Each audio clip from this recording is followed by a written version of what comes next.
La situation mondiale en ce moment, comment la vivons-nous? Quelle angoisse ou peur avons-nous? Comment voyons ou imaginons-nous notre futur? Personnellement, je vis ce confinement pas très difficile par rapport à mon quotidien où finalement j'avais déjà commencé à être déjà chez moi pour travailler sur moi spirituellement, et puis je travaillais aussi sur mon corps. Et puis j'ai la chance aussi d'être en pleine campagne en ce moment difficile, ce qui me permet d'observer cette nature hors du commun. Alors bien entendu, cela ne m'empêche pas d'avoir des peurs et des questionnements comme nous tous. Mais alors que ce confinement m'évoque, ou que vous évoque-t-il à vous aussi? Pour ma part, d'abord, c'est comme une atteinte à ma liberté, une impuissance révélée au grand jour. Je pense que c'est ce qui me questionne beaucoup. Ce confinement nous montre à quel point nous sommes dépendants d'un virus, dépendants d'un système.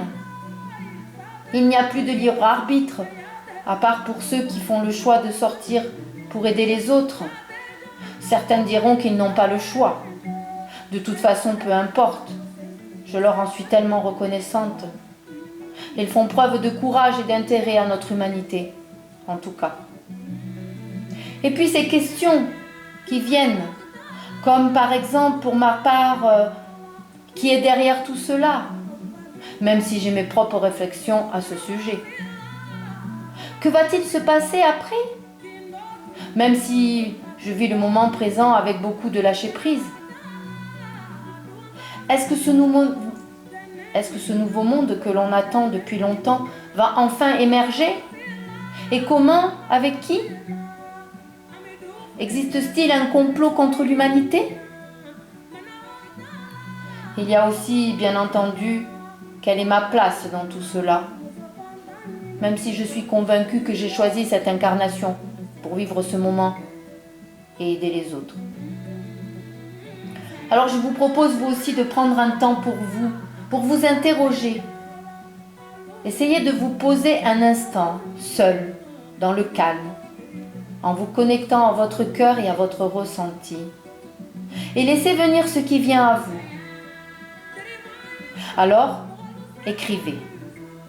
Écrivez pour vous souvenir, car souvent, on oublie.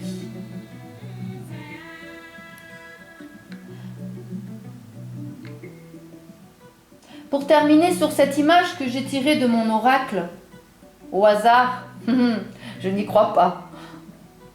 Cette carte nous parle justement d'immobilisation, de l'immobilité du Bouddha, serein et détaché au devant de l'agitation des affaires du monde. Il n'est ni affecté par le temps qui passe, ni par les querelles de la vie. Il s'assoit et se détend, simplement. Détendre son corps en tournant notre attention vers l'intérieur nous porte vers l'harmonie et le discernement. Il n'y a rien de sérieux ou difficile, mais juste de se poser naturellement. Alors je vous invite à le faire et puis nous pourrons ensuite échanger. Bonne méditation.